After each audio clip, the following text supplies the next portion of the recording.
요엘서 전체 내용 요약. 요엘서는 하나님께서 부두엘의 아들 요엘에게 하신 말씀입니다.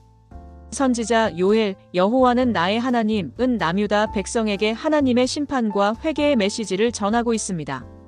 이스라엘 백성이 겪게 되는 메뚜기 떼로 인한 재앙을 통해 하나님의 심판을 예고하고 회개와 구원을 촉구합니다.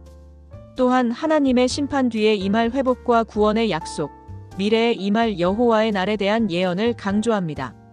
그날에 하나님을 거역한 악인들은 멸망할 것이고 하나님을 경외한 의인들은 구원을 받게 될 것입니다. 1장 요약.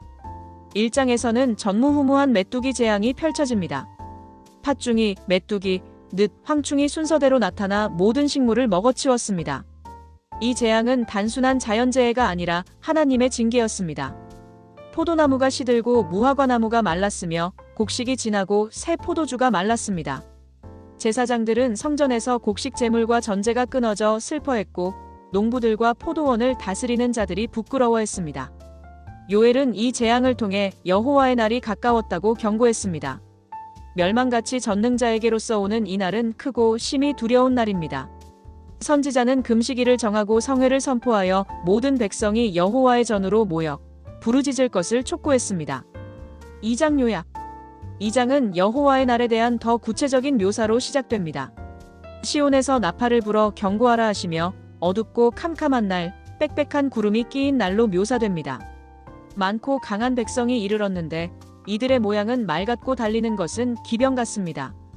이들 앞에서 땅이 진동하며 하늘이 떨고 일월이 캄캄하며 별들이 빛을 거둡니다. 하지만 12절부터는 회개의 촉구가 시작됩니다. 그러나 이제라도 너희는 마음을 다하고 금식하며 울며 애통하며 내게로 돌아오라. 하나님은 옷을 찢지 말고 마음을 찢고 여호와께로 돌아오라 하십니다. 왜냐하면 그는 은혜로우시며 자비로우시며 노하기를 더디하시며 뜻을 돌이켜 재앙을 내리지 아니하시기 때문입니다. 회개에 대한 응답으로 하나님은 회복을 약속하십니다. 메뚜기가 먹은 해를 갚아주시고 곡식을 풍족히 주어 하나님의 이름을 찬송하게 하십니다.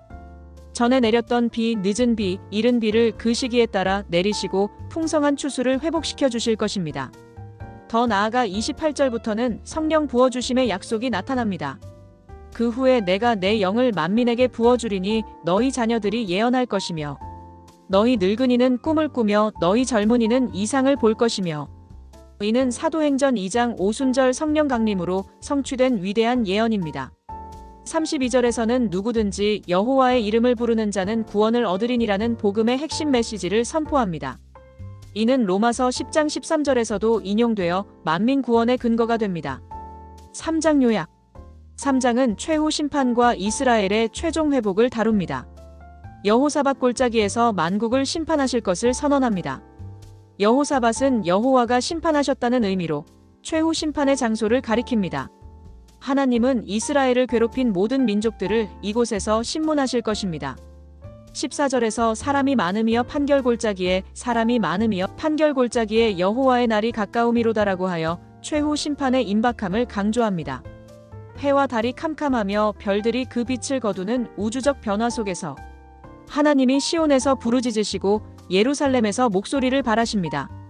그러나 하나님은 당신의 백성의 피난처, 이스라엘 자손의 산성이 되십니다. 예루살렘이 거룩해지고 다시는 이방 사람이 그 가운데로 통행하지 못할 것입니다. 산들이 단 포도주를 떨어뜨리며 작은 산들이 젖을 흘리고 유다 모든 시내가 물을 흘릴 것이라는 축복의 약속으로 끝납니다. 핵심 구절과 신약 인용. 요엘 2장 10절 종말의 징후 그들 앞에서 땅이 진동하며 하늘이 떨며 해와 달이 캄캄하며 별들이 그 빛을 거두도다.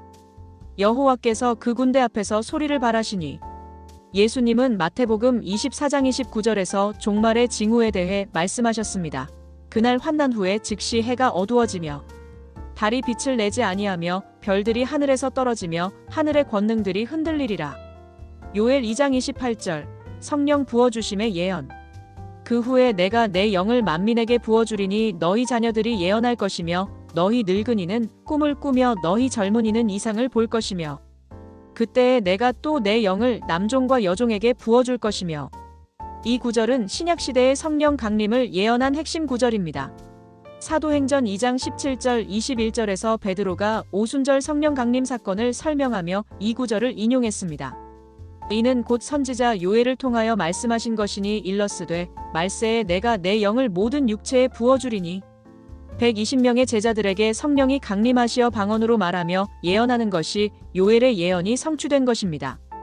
요엘 2장 30절 종말의 징조들. 내가 이적을 하늘과 땅에 베풀리니 곧 피와 불과 연기 기둥이라. 여호와의 크고 두려운 날이 이르기 전에 해가 어두워지고 달이 핏빛같이 변하려니와.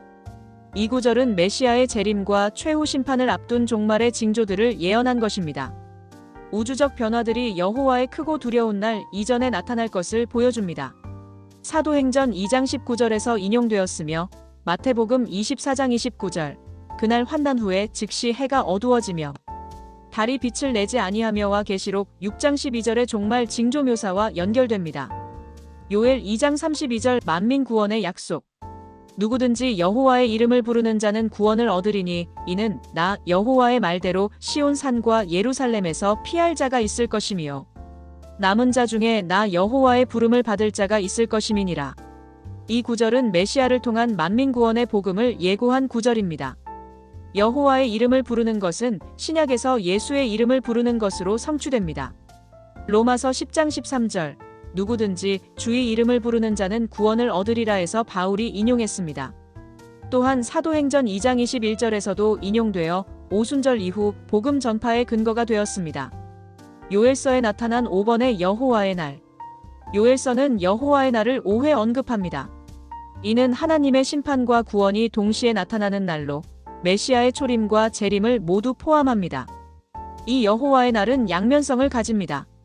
회개하고 하나님께 나아오는 자들에게는 구원의 날이지만 하나님을 대적하는 자들에게는 심판의 날입니다. 요엘 3장 2절 12절 여호사밧 골짜기의 심판. 내가 만국을 모아 데리고 여호사밧 골짜기에 내려가서 내 백성 곧 내 기업인 이스라엘을 위하여 거기서 그들을 심문하리니. 여호사밧 골짜기는 최후 심판의 장소로 하나님이 모든 민족들을 심판하실 곳입니다. 여호사밧은 여호와가 심판하신다는 의미입니다. 마태복음 25장 31절의 만민 심판, 그리고 요한계시록 16장 16절의 아마겟돈 전쟁과 연결됩니다. 예수님이 영광의 보좌에 앉아 만민을 심판하시는 장면이 요엘의 여호사밧 골짜기 심판의 성취입니다. 요엘 3장 18절, 축복과 구원의 상징. 그날의 산들은 단 포도주를 떨어뜨릴 것이며 작은 산들은 저주로 흐를 것이며 유다 모든 시내는 물이 흐를 것이며 여호와의 전에서 샘이 흘러나와. 요한계시록 22장 1, 2절에 나오는 생명수의 강에 대한 묘사는 이 예언을 반영합니다. 그가 또 수정같이 맑은 생명수의 강을 내게 보이니 하나님과 및 어린 양의 보좌로부터 나와서 길 가운데로 흐르더라. 요엘서는 메시아의 초림 성령 강림과 재림 최후 심판, 그리고 만민 구원의 복음을 예언한 놀라운 예언서입니다. 이 예언들이 신약에서 정확히 성취되고 인용된 것은 성경의 영감과 예언의 확실성을 보여주는 강력한 증거입니다.